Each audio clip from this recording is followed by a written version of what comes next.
आज हम David Goggins की किताब कैंट हर्ट मी पर जो हिंदी सार है अजेय मानसिकता, उस पर थोड़ी गहराई से बात करेंगे। हमारे पास इसका एक संक्षिप्त हिंदी सारांश है और ये गॉगिन्स की कहानी, उनकी सोच, उनके जो मुख्य सिद्धांत हैं उन पर रोशनी डालता है।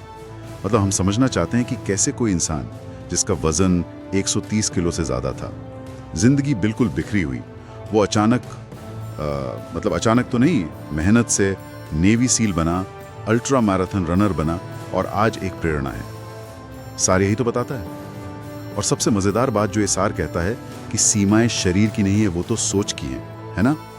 चलिए इसी को खोलते हैं ज़रा।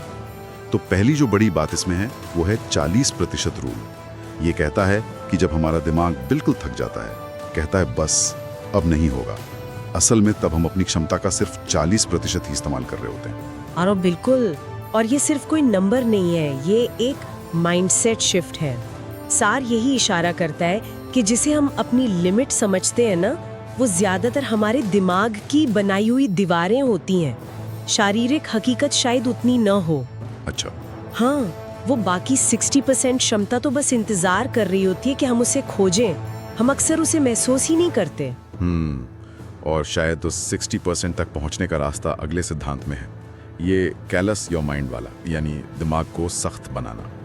जैसे जैसे मेहनत से हाथों में घट्टे पड़ जाते हैं, सख्त हो जाते हैं जी, वैसे ही मुश्किलों का सामना करके दिमाग को मजबूत करना। आमतौर पर तो हम दर्द से भागते हैं, पर यहाँ उसे अपनाने की बात हो रही है। हाँ, और ये कैलस योर माइंड वाला जो विचार है, वो सीधे सीधे उस 40% रूल से जुड़ता है।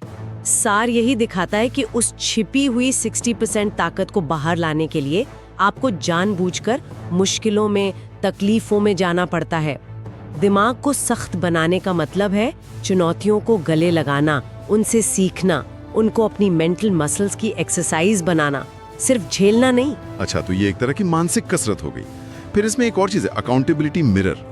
रोज शीशे के सामने खड़े होना और खुद से अपनी कमियों और लक्ष्यों के बारे में पूरी ईमानदारी से बात करना। कोई बहाना नहीं, सिर्फ सच। जी, और ये आईने वाली बात बिना सख्त दिमाग के मुमकिन भी नहीं है। सही कहा आपने। अगर इसे हम बड़ी तस्वीर में देखें तो ये अकाउंटेबिलिटी मिरर और सार में जो जिक्र है नो एक्सक्यूज लाइफ का, यानी कोई बहाना नहीं चलेगा, ये दोनों ही जबरदस्त किस्म की आत्म ईमानदारी और जिम्मेदारी मांगते हैं। सार ये भी बताता है कि गॉगिन्स का बचपन कितना मुश्किल था, गरीबी, हिंसा, पढ़ाई में दिक्कतें, पर उन्होंने कभी बाहरी हालातों को दोष नहीं दिया, जिम्मेदारी पूरी खुद ली। ये अपनी रिएक्शंस पर कंट्रोल पाने जैसा है। सही बात है। बाहर क्या हो रहा है उस पर शायद कंट्रोल ना हो, पर हम कैसे रिएक्ट करते हैं उस पर तो हो सकता है। और इसी सोच से जुड़ा हुआ है वो आखिरी अहम विचार, comfort is a slow death. यानी आराम का जो दायरा है जिसमें हम बड़ा सेफ महसूस करते हैं, वो असल में धीरे धीरे हमें अंदर से खत्म कर देता है। ये सुनने में अजीब लगता है ना, कि जो चीज सेफ है वो नुकसान कैसे पहुंचा सकती है। हाँ, ये विरोधाभास ही इसकी असली ताकत है। सार के मुताबिक अंदर से खोखला करने का मतलब है आपका विकास रुक जाना। जब हम लगातार आराम ढूंढते हैं, चुनौतियों से बचते हैं, तो हम सीखना बंद कर देते हैं, आगे बढ़ना बंद कर देते हैं। ये कैलस योर माइंड के एकदम उलट है। अच्छा। आराम हमें अपनी असली क्षमता तक पहुंचने ही नहीं देता, क्योंकि क्षमता तो मुश्किलों के उस पार ही मिलेगी ना।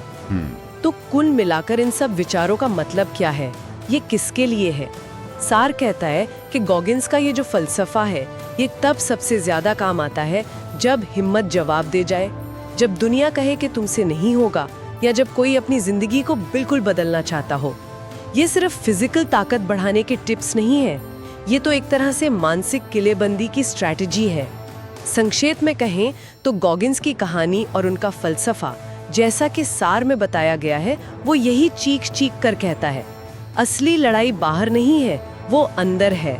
सीमाएं हमारी सोच में है, और मानसिक मजबूती चुनौतियों को अपनाने और पूरी जिम्मेदारी लेने से ही बनती है। बिल्कुल। और यहीं पर एक सवाल शायद सोचने के लिए छोड़ सकते हैं हम सब के लिए, कि अगर सच में हमारी मानी हुई सीमाएं हमारी असली क्षमता का सिर्फ 40% है, तो उस बाकी 60% की एक झलक पाने के लिए आज हम ऐसी कौन सी एक छोटी सी असुविधा या चुनौती है जिसे जानबूझकर चुन सकते हैं?